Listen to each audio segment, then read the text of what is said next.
Good morning, comrades. You're listening to WHIV-LP New Orleans 102.3. This is your weekly Good Morning Comrade. Jeff here on the show. We have a very special guest today. She is Laura Wadlin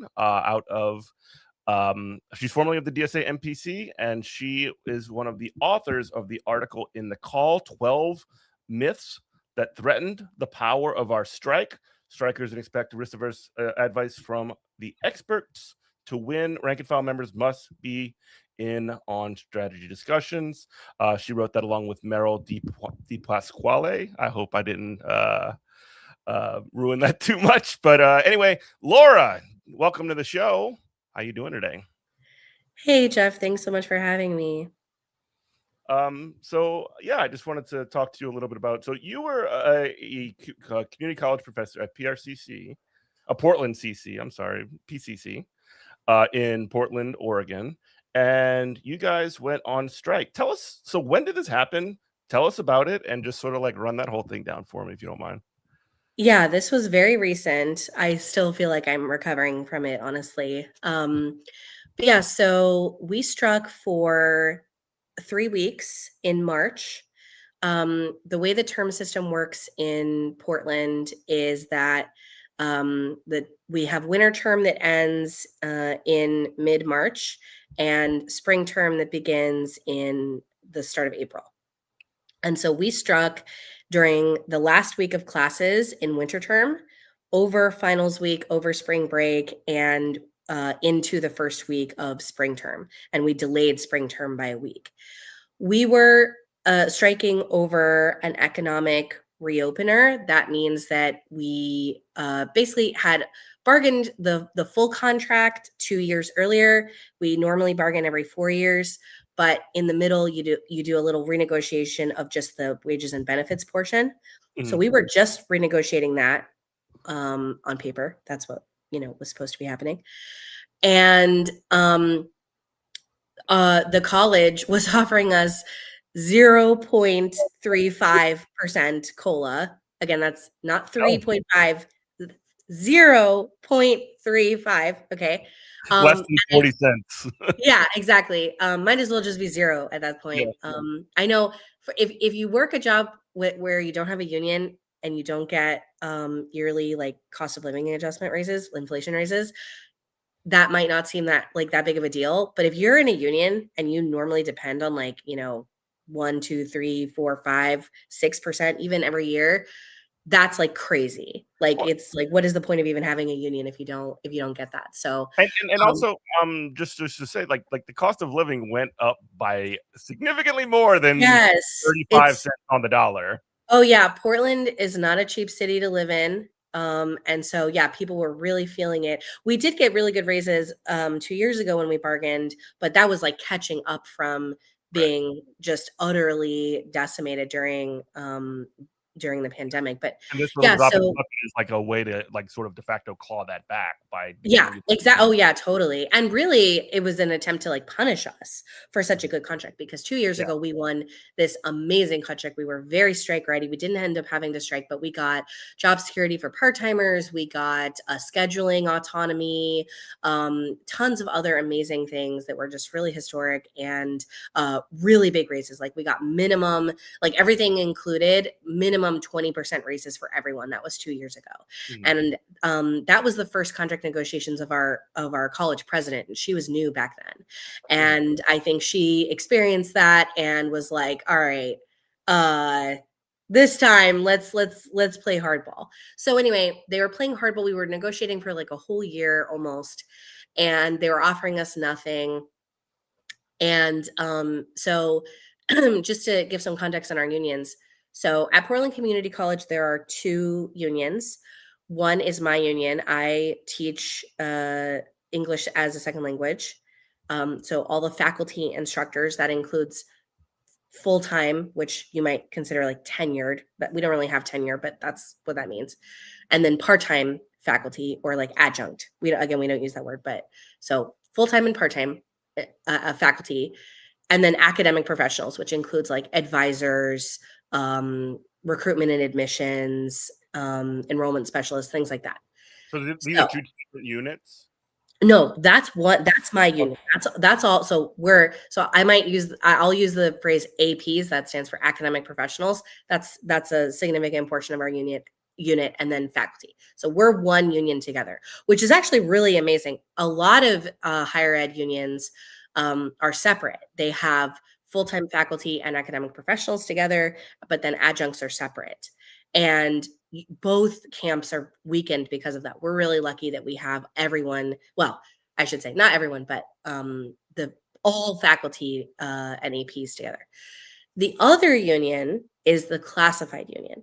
Classified just means support staff. So, but this runs the gamut. So this could be groundskeepers, custodians, food service, administrative assistants, IT workers, public safety officers, all kinds of different jobs like that.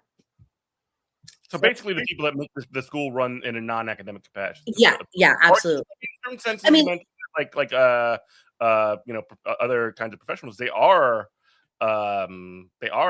you know, participating in a direct way in academics. So I guess that was not a correct statement by me. well, But like, yeah, I mean, they do some academic work too, that's for sure. But yeah, it is like, I mean, it's not entirely accurate to say this, but there is a bit of a like white collar, blue collar, or like academic, non-academic breakdown, but that's also not quite accurate either. But anyway, so not a faculty lot. and APs on one side, and then in one union, and then classified in a different union.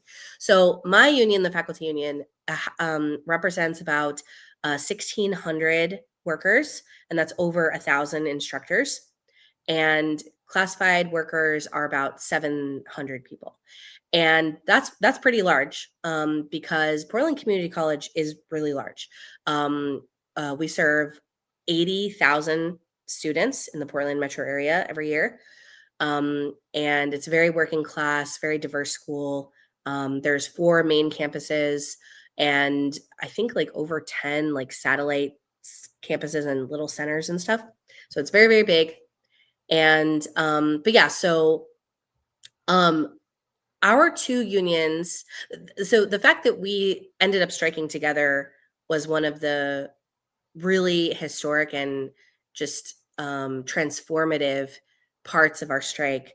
Um, it's very unusual to have multiple unions striking together, but especially across job classes like that. Like in higher ed, there definitely have been, I believe in the Rutgers strike. I don't remember exactly which job classes, but there were, I think maybe faculty and graduate students or something struck together. So like having academic workers strike together is a little bit more common, but having like educators and support staff strike at the same time is very unusual and really incredible. The only other instance of that I'm aware of, I think that happened in Minnesota um, a little bit ago. But anyway, so so yeah, we're really lucky that we, because of like our unions have historically worked together. We're both affiliated with American Federation of Teachers, AFT, different locals, but still affiliated with the same national and state affiliate union. There'd been a history of our unions working together. That kind of fell off for a while. There wasn't a very good relationship between the leadership of our 2 unions, but because we had worked together. I'm sure that wasn't awkward. Yeah, not at all.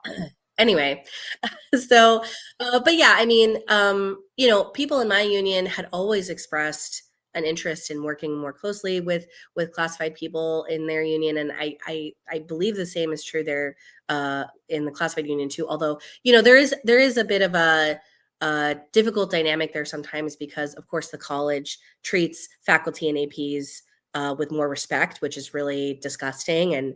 And I think even we like can see that, and many of my coworkers like notice that and don't like that. We feel angry on behalf of classified workers, but also, I mean, it's a division. It's the whole point of that is to create a division between exactly, yeah, that's the whole point, is to create the tiers, yeah.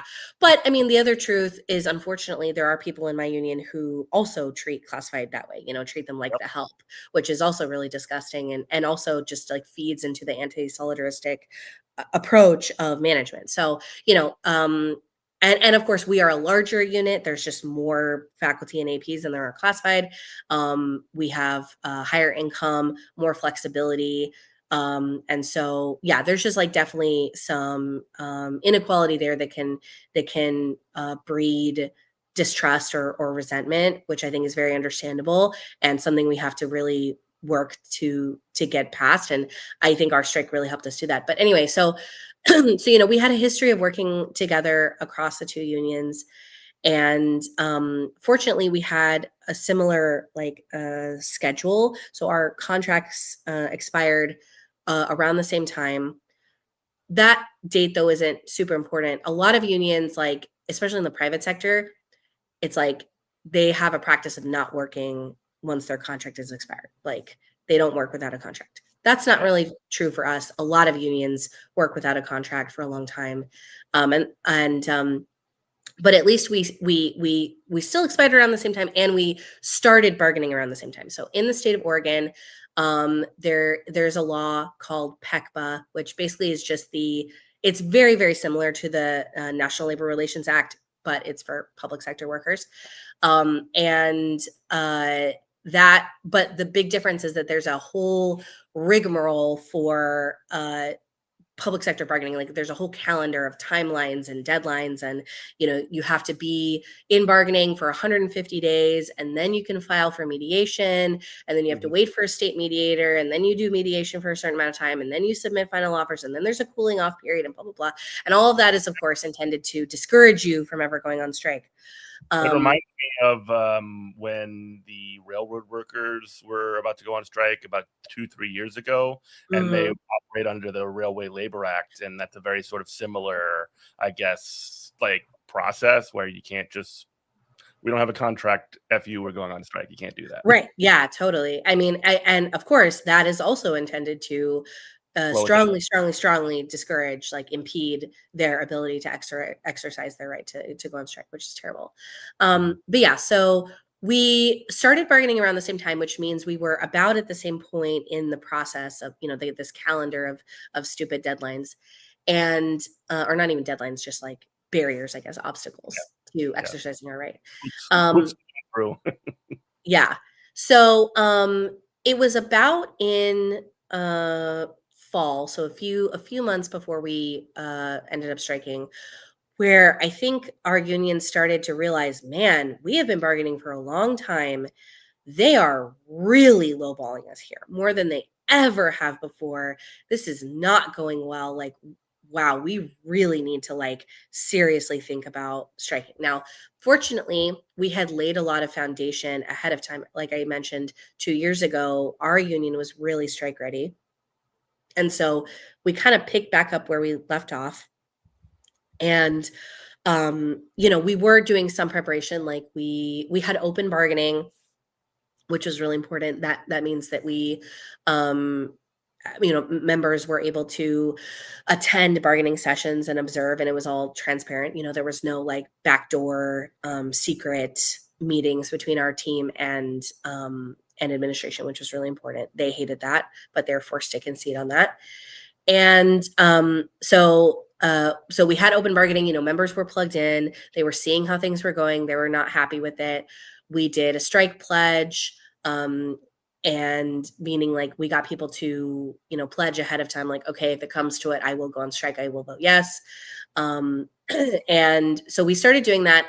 And so in about January, we started working together with the classified union in a joint strike committee. So me and Meryl, my co-author of the article, she and I were the co-chairs of that committee, and that was a joint committee across unions, which was like really like we'd never done that before. That was very unusual, and it was wonderful. It really broke down a lot of those barriers. And yeah, I mean, I think a lot of us really were just blown away that the college was being so intransigent on these issues, on the wages and benefits, but at the same time they were also really being insulting to just the purpose of the college, because they had been cutting entire programs that were very popular, very well enrolled. For example, we have a program called Music and Sonic Arts, which is not a traditional music program. It's like a behind this, but like backstage, like technical kind of music program where you learn to be like a sound tech. And it's a very unique program across the country. And like I say, it's very popular, and PCC decided to just cut it whole cloth. And students and workers in that program have been fighting to save it for over a year now. And there were other programs too that were being slated to cut, like gerontology, and other programs. And also at that same time, they were reducing course offerings in some of the most essential programs. Like, for example, Writing 121. That is the college class. Okay. They're not going to writing in college. What the hell? Yeah, exactly. It's like to take any English class, to take any class that would require writing. What do all college students take? Writing 121. It's literally the class. Thing. It's so fundamental. Yeah, it's so fundamental. It's like you have to take it. It's a prereq. It's a prereq for so many other classes. What are you going to do with a community college degree if you don't have writing? Yeah, exactly. So this is crazy. Now they did offer it, but they reduced the number of offerings, and we had this situation in fall where 500 students were waitlisted for Writing 121, could have run dozens of classes, provided income to dozens of instructors, and they turned those students away. Why? Why would you do that? Why would you shoot yourself in the foot? And they would not offer any explanation for why they were doing this. Similarly, they planned on cutting course offerings in math 40% compared to the previous year over the summer. And again, these are for like basic math courses. 40% of offerings. That's the two things that like you think about, like, oh, these are the things I got to take when I go to college. Yes. And another one that's so essential is, besides obviously like gender studies, of course, which everybody has to take as well. Well, no, they're like, yeah, it's like math and English. That's what the haters say, just whatever. Well, I mean, yeah, there's many things that are basic, but we already know they're trying to take away the liberal studies classes, right? We are already used to that. They've cut away at that, and they're getting to the core of like what education is. And sorry to like just jump in, like community colleges very often, like I went to community college. They're like working class, like that's where working class people go to college. Exactly. High profile, like flagship universities. These are like the opposite of like, oh, this person went to a liberal arts college or like whatever. I don't even care about that. Like that's all BS too. But like even if you look at a community college, that is the opposite. You go to community college to either get into a larger college or to get a job. Like that's literally And a lot of people who were fighting the closure of these programs, they shared with the board of directors, hey, this program changed my life. Like some students even shared that they were seriously depressed and even contemplating ending their lives until they enrolled in community college, found a program that gave them purpose, gave them community. It really just like very moving stories. And that has been my experience. Like I see that. I hear that from people all the time. People say community college changed my life. Community college saved my life. So many people say that. But yeah, so there and another course they wouldn't offer was anatomy and physiology. You need that if you're going to become a nurse, any healthcare career. Tons of certificates and stuff need anatomy and physiology. It is the Writing 121 of that type of science. So anyway, really terrible. Doesn't make any sense, right? What is the college's ultimate motivation? I mean, I think what's important to understand is that higher education administration is a resume racket. It's the people in charge in education are not there. Higher education administration. They're there to pad their resumes, use the school as a stepping stone to get them off onto something more prestigious. Maybe become president of a university or become an education consultant for a corporate education firm. On earth. Yeah, exactly. Like they They're they might not be the most evil people on earth, but they're up there. I mean, they're doing something deeply depraved, which Mhm. is exploiting a public good, Yes. education, one of the most important parts of human society, for their own personal gain, and they are destroying it in the process. Yep. So yeah, I mean, I think that that is basically what, a lot of, like, this happens in the private sector too, right? It's like you get a new CEO, wants to do new initiatives, more cost saving. They're like, I'm going to streamline, I'm going to reduce redundancies, I'm going to, Up towards maximize elite our, solutions. yeah, I'm gonna Towards maximize our Q2, Q3, revenue, whatever, you know? They're just so narrowly, focused on, uh, just, like, the next quarter, like, literally. It's just like private sector stuff. So gamers, we call them min-maxers. yeah, yeah, exactly, yeah. But it's short-sighted. Yeah. Um, It's all and every quarter, and like everything. Only thing that matters is the next quarter, the next quarter, the Yes, next quarter. exactly. I And mean, you it's funny when you're in a school and you have a quarter system, because it's like literally yeah, all that matters is the next quarter. yeah. But yeah, so that was the backdrop of our strike, where we're facing these massive cuts. Students are just complaining that they're waitlisted to oblivion. They can't get into the classes they need. Their programs are dying. I mean, honestly, it felt like, wow, PCC is dying. Like, our strike is the defibrillator. Mhm. We have to do this. Like, we have no choice. And it's funny, being a socialist, like, I believe in the power of strikes. I feel generally positive about strikes, because of how transformative they can be. I've wanted us to exercise our power because they really fundamentally change, people's consciousness. So, like, I was fired up. I was like, yeah, let's go. But another part of me was like, wow, we even if I wasn't feeling that way, I would really truly have no choice right now. And that is very, very scary. It reminds me of so I remember 2019 when the Chicago teachers went on strike. It's not like they were only going on strike for like more money or better better conditions on the job. That was part of it, but a huge part of that was that they were taking nurses out of schools and like cutting down Yeah. on social workers and do so like one of the things that is always when it comes to like how the boss talks about it and also how media tends to just parrot that is that all these greedy teachers are going on to strike because they want more money or whatever and they're greedy. And the real answer, the real thing is that nobody understands the conditions on the job more than the people that are there. So and again, like the thing that people like you just described that like you were saying that you care about the institution that you work at and you understand the value of the job that you do because that's what you do every day. You choose to do that every day. There's probably a bunch of things that you could be doing with your life that isn't that. Maybe there is, maybe there isn't. I imagine there is. But Yeah. like you need to do the thing that you do because you think it's important and you enjoy doing it and you love it, all this other stuff.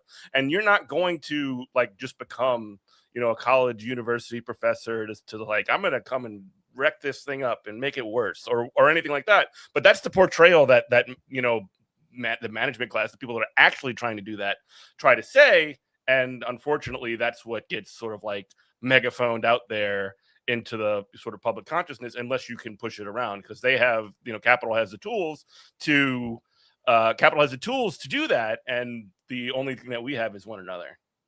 Absolutely. And really, in our strike, we saw that that strategy of trying to paint the educators and the support staff as, like, greedy or destructive just Hmm. fell completely flat with students.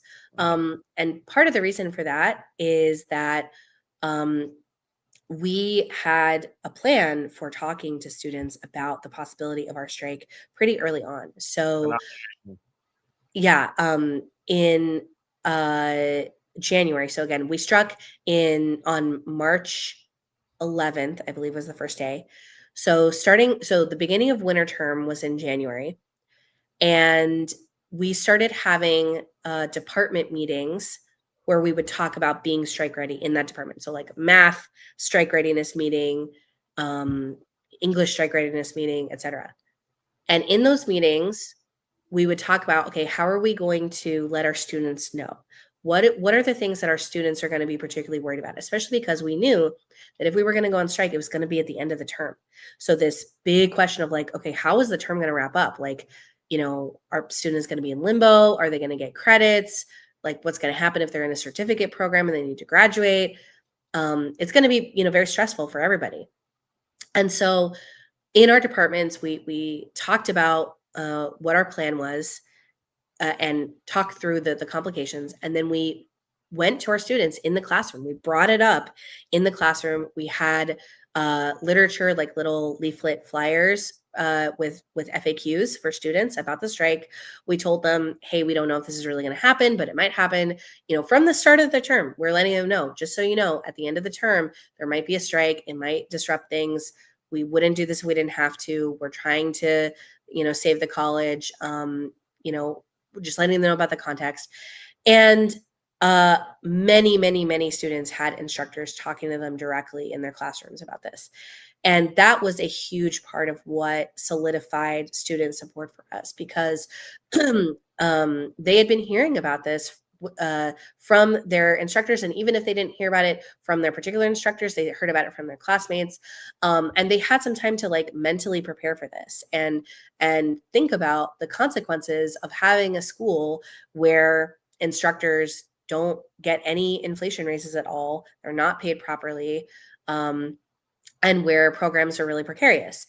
And it's not like we had to persuade students. I mean, in a community college, your students are also working class. Like some of them are in unions themselves. Many of them are in unions, in fact.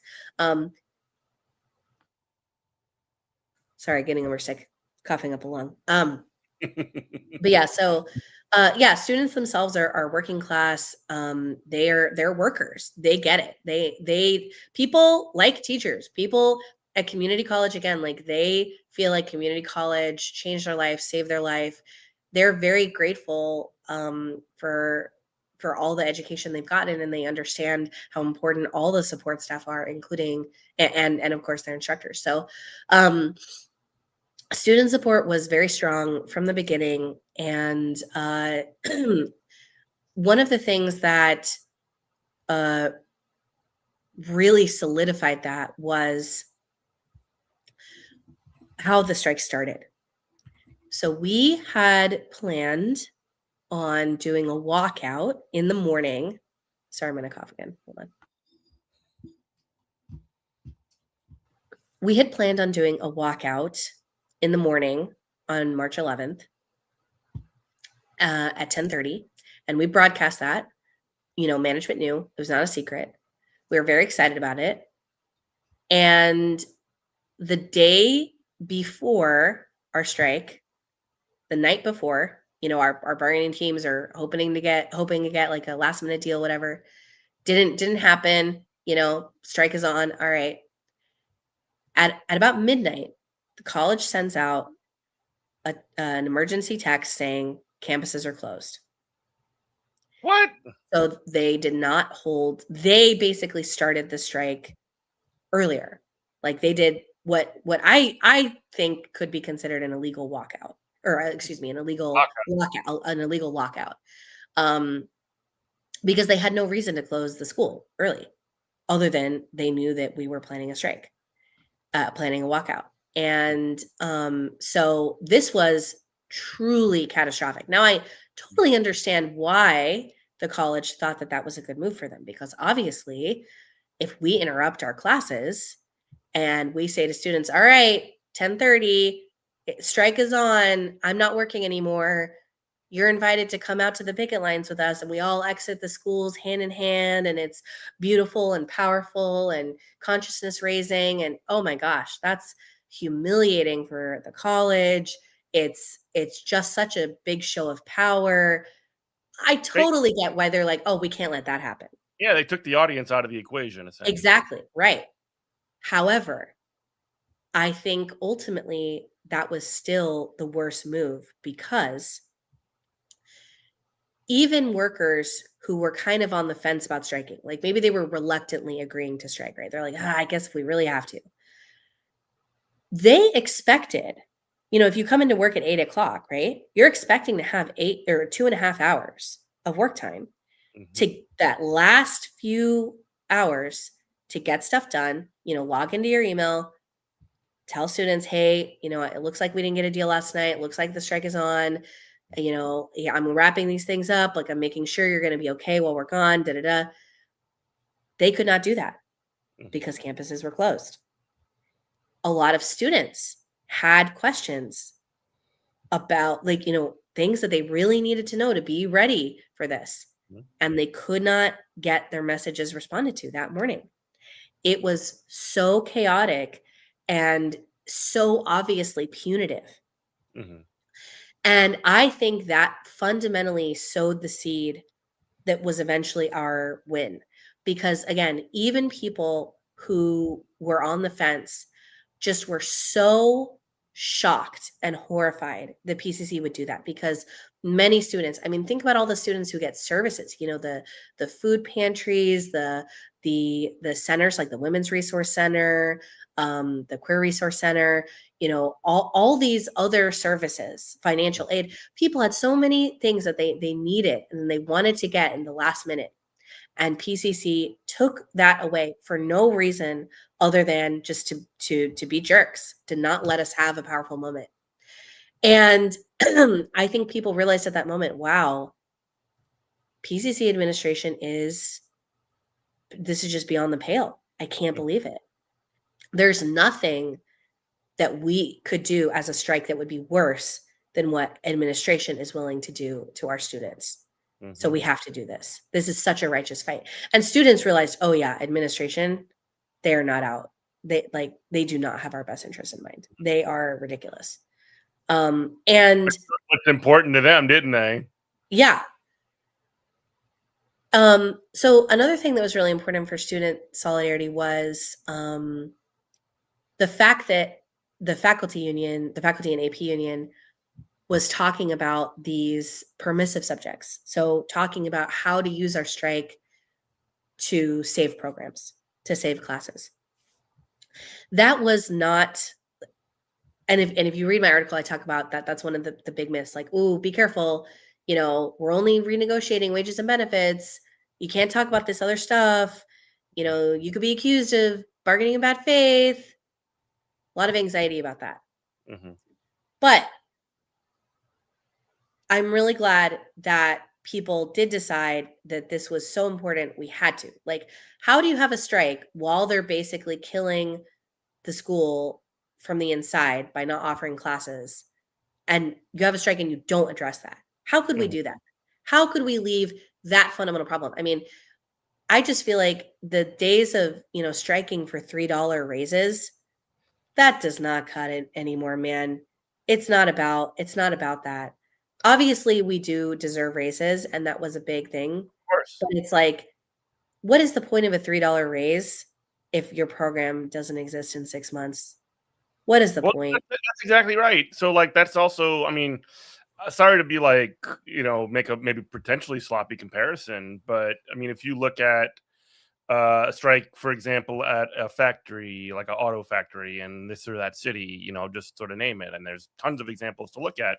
But if you strike for a raise or for better benefits or whatever in one of those sorts of deals, and they end up closing the factory in 6 months anyway, like that's going to be something that is that's not going to do you a whole lot of good essentially in the long run. But if you strike for protections or strike for, right to relocation or to make sure that that factory is continued in operation for X number of years, and if there isn't some kind of contingency, there's that. I see that as very similar. I see that as sort of like you're striking not just for your own benefits, which everybody should be making more money. And obviously, I mean, if you look at the auto industry and you look at academia, they're both insanely profitable. So those profits could be obviously going to the people that are doing that job every day and not to some jerk that's decides like, oh, what I'm going to cut next.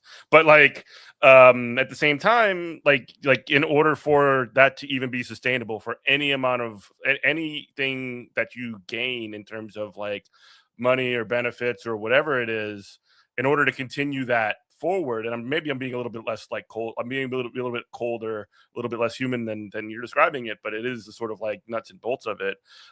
If you don't have that though, then you're just like you're not even going to be protected as workers. Not even to talk about some of the things that are good about your institutions. For example, those services that you mentioned for people and all those things that people get. Yeah, a concrete example of what you're talking about is the Big Three strike of the United Auto Workers in 2023. Yeah. It had been the common wisdom in the manufacturing industry that, oh, can't strike because then they'll close your plant. But actually, during that strike, under new union leadership, Sean Fain, they reopened a plant. They got a Stellantis plant reopened in the agreement on their settlement. It still That sounds is, wrong to call Chrysler Stellantis. What the hell? yeah, I know.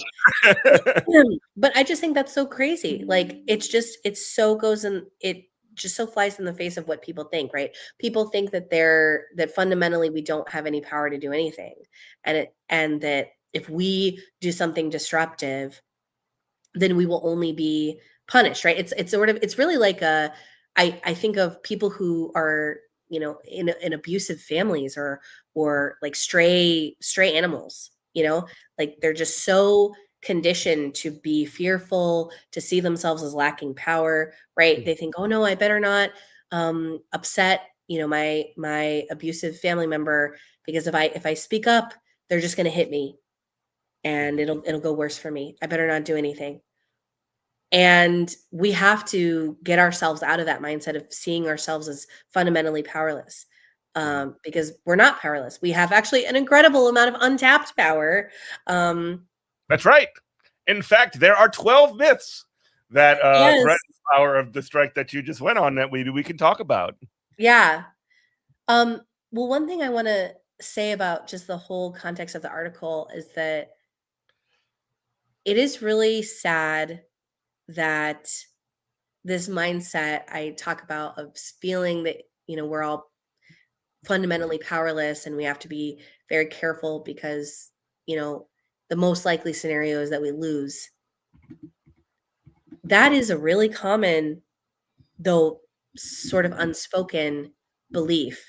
It's so What? deep, it's so deep within people that they don't say it, but that does drive their choices in the labor movement. A That lack of is true. confidence. Yes, the lack of confidence, the fundamental belief that bosses do actually have and will always have more power than workers. And Um, it's not completely unwarranted just to say, uh-huh. because I mean, who remembers the air traffic controllers when they were all fired into the Reagan administration? I mean, like that is one of the probably the most sort of like impactful moment that's happened before probably either you or I are born, that has sort of like colored the landscape for what labor, especially like public sector unions, how they sort of like operate. There's a very sort of a very there's a very sort of like cautious approach that they go towards because they are absolutely terrified that that's going to happen again. Which I mean,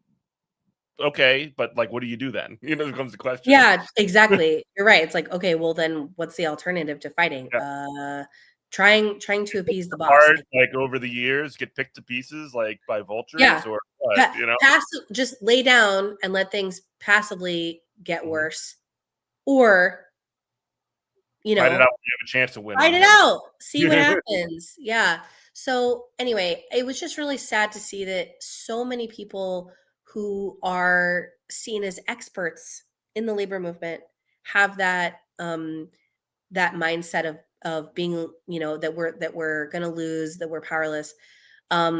Including a lot of the staff that we pay to help us in our unions, and a lot of our elected leaders, people on our bargaining teams.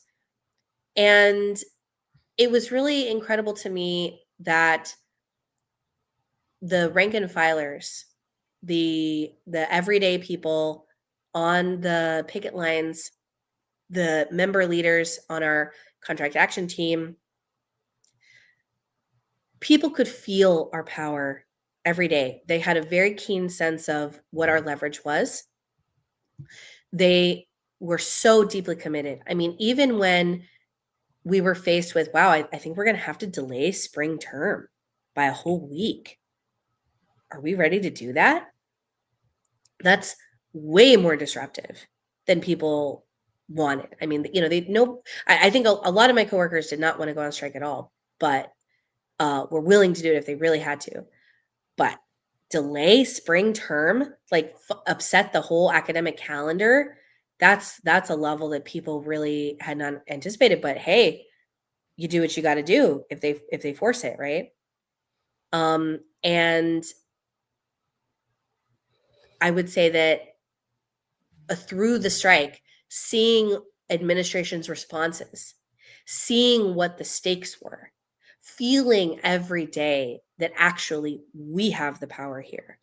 We do not have to spend another day being the servants of a cruel administration, just letting things get worse every day. The idea that we could break free from that was just it was psychedelic.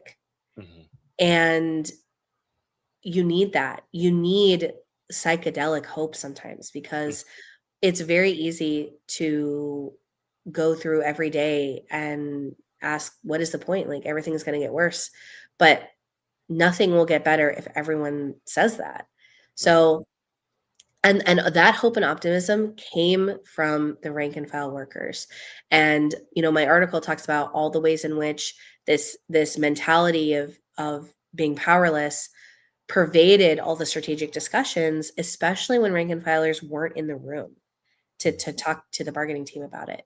And one of the dynamics that the article doesn't explicitly say, but I think is important for people to know, is like, why do higher ups, top elected leaders and unions, staff in state affiliate unions, national affiliate unions, especially AFT, why do they think we're powerless? Why do they try so hard to convince workers that they should settle and not fight? And the reason for that is that fundamentally worker militancy is threatening to the people who run whose careers depend on a collaborative relationship with the boss. And not just the boss as in your employer, but the ruling class. So Randi Weingarten is the president of AFT. And that directly affected what we experienced in our strike. We never interacted with her personally, but we interacted with her staff. Well, Weingartenism is pervasive throughout AFT. I was a member of AFT for 10 years. I know all about it. Yeah, it's awful. And what's funny too, because it started like reference the Chicago teacher strike again.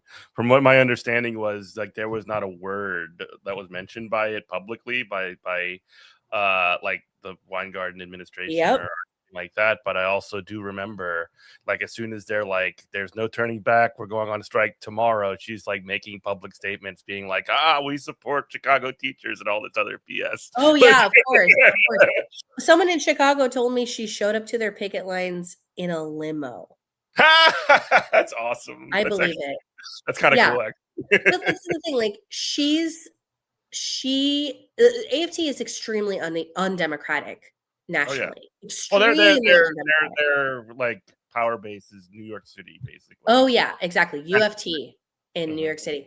And Randi Weingarten's ability to stay in power within AFT, have all these resources and political prestige for her own personal benefit, depends on workers not being militant, because militancy breeds democracy. When workers go on strike, they discover their own agency. They raise their expectations for what they should expect of both their employer, but also their union. And Randi Weingarten does not want to deliver on the things that AFT members actually want, which is to fight austerity in education and so many other things. Or at the very least, if you wanted to even put like a well-intentioned face on what she's doing, which maybe it is, if you just give all of the benefit of the doubt, then if you give all of the benefit of the doubt in that situation, you can also come to the conclusion that, oh, there's just no will to fight for these things. You know what I Yes. mean? Like if Yeah, you give, totally.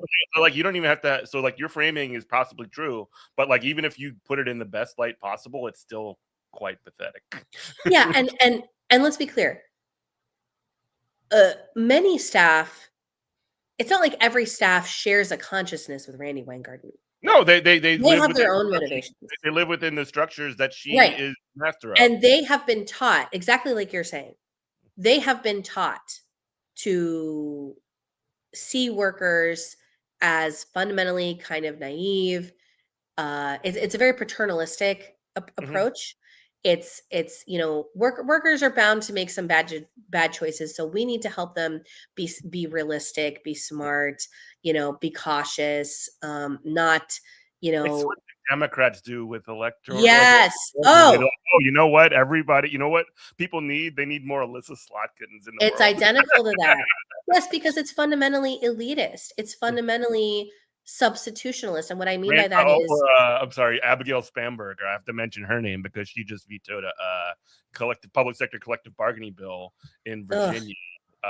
That college professors were actually excluded from even without the veto. But ugh, anyway, they have disgusting. no Oh, collective right to argue to bargain in this state.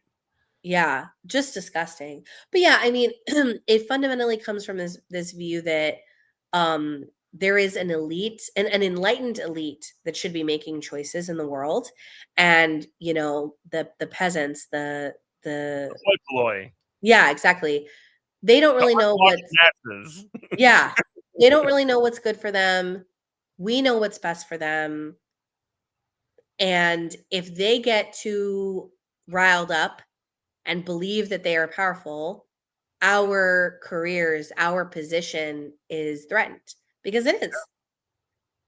Well, I mean, look what they're doing. They're doing everything they can to prevent any kind of like them like the working class from having any kind of or expressing any kind of power. So of course, if they collectively sort of like come to the realization that holy crap, these people that are saying that they're representatives of us are actually the people that are, have the bit in your mouth essentially, then then then you're going to be like you're going to come for them first. That's, I mean, again, to make another Yeah. potential topic comparison, that's why the Democrats, for example, are so hell bent on stopping these Abdul Sayeds or these Graham Plattners or whatever, whether or not you like them personally or whatever. The thing, any like Bernie Sanders, like example as well, like any of these Mhm. insurgent forces within the sort of political structure, it's the same like thought and same Yeah. function of like if we don't keep a lid on this stuff,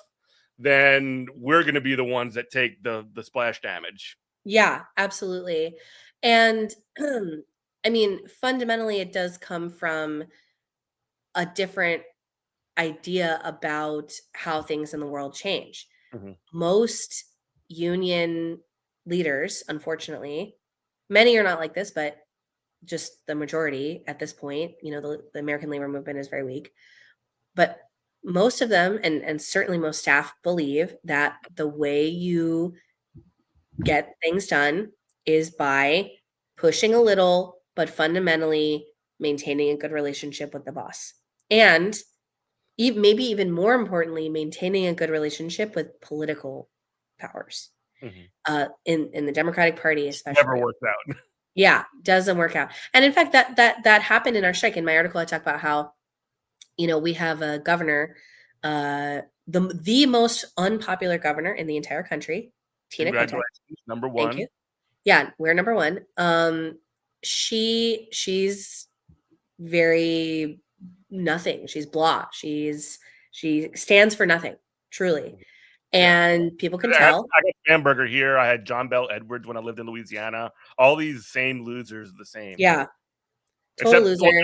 John Bel Air was especially like terrible because he was like the Democrat that was like the quote unquote moderate who also signed one of the most anti-woman abortion Ugh. laws in the country. Yeah. Well, yeah, that's a great point. I mean, they're not just blah. They are actually quite Malicious. nefarious. Yeah, Mhm. yeah. I mean, just in Oregon, we're having a big issue with data centers being built. And the governor is allowing data centers to be built and pushing for tax breaks and all that kind of stuff. So anyway, she's very unpopular. She actually failed to secure the endorsement of the uh, Oregon Education Association. That's not what my union is affiliated with. That's a different education union, but that is also a union with a lot of DSA members. There's a lot of DSA member presence in my union in AFT, but also in the Oregon Education Association. And just like they're the very progressive base of educators who are like, yeah, education. By the way, I know your listeners are not in Oregon. I know you might think that, Oregon, Portland, that's like coastal Liberal elite. Oregon. Yeah, liberal blue Oregon. Oregon has some of the worst education outcomes in the entire country. When I was in high school, which is not that long ago, 20 years ago, Oregon had I yeah, hate when I come to those I realizations. know, damn. I was like, "Oh, I guess that is a long time ago." Well, okay, anyway. But yeah, so I'm 35. So, Oregon had the shortest school year of any state in the country when I was Kids in high love it. school. Kids loved it, It no doubt. Yeah. Oh, yeah, yeah, yeah. And it has some of the worst, high school graduation rates in the country. And that people can't believe that when I say that because it's like, "Oh my god, Oregon, it's so blue."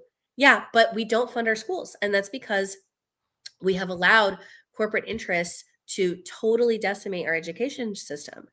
Um, and and the funny thing is, okay, one funny thing I just want to tell you about Oregon. So Oregon's education outcomes, Oregon actually is the worst state for white students. In many states, um, the education outcomes are Well, primarily for don't Black tell and Tucker brown students. Carlson. In many states, the outcomes are very like segregated by race. They are some to some degree in Oregon, but actually the white students are also really suffering in Oregon. It's really funny because Oregon was founded as like the state of Oregon was founded as a A like white white colony. nationalist oasis. Yeah, and a haven for the KKK. And yet it's the worst for white children. So which is so Mission funny. It's so failed. ironic. But anyway, We do so gotta start mapping. yeah, right. Just like any final thoughts? I'm sorry, I don't mean to interrupt, but there's any sort of final thoughts on sort of like what you've learned over this period and where people could find your article and find about yourself? Yeah. No. Um, Final thoughts. I am so proud of everything we accomplished in our strike. I mean, there is just no substitute for strikes. Strikes it totally transformed my coworkers thinking on their own power, what we can accomplish. I heard people say, I lost money on this strike, but I would do it again in a heartbeat.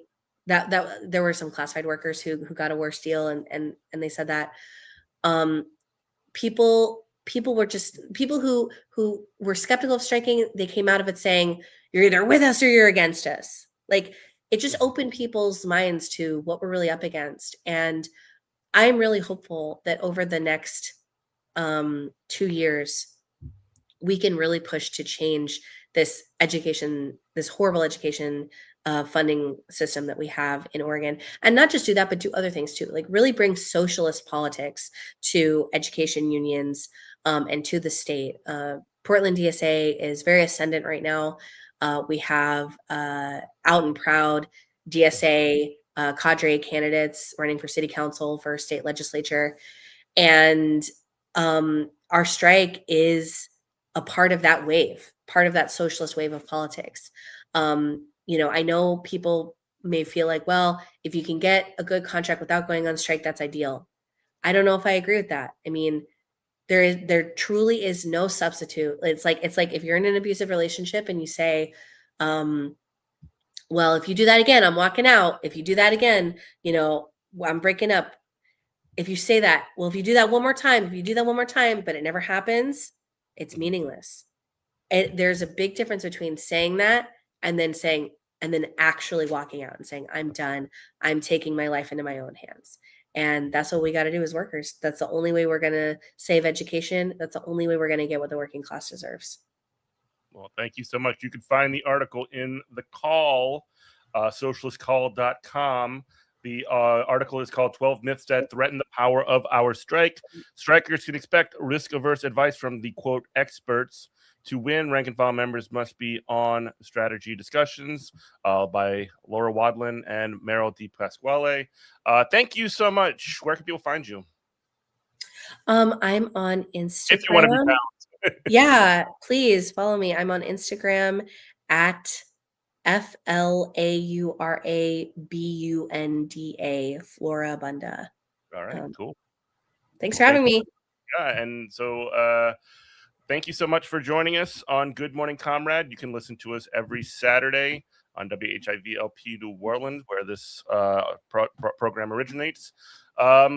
Thank you, Laura, for joining us. We really do appreciate it. And keep an eye out for more shows coming in the future. We got a lot of stuff coming forward. This is 7 years of Good Morning Comrade. So we're going to keep it going strong. And yeah, stay tuned. This is WHIVLP New Orleans 102.3. We love you. Bye-bye.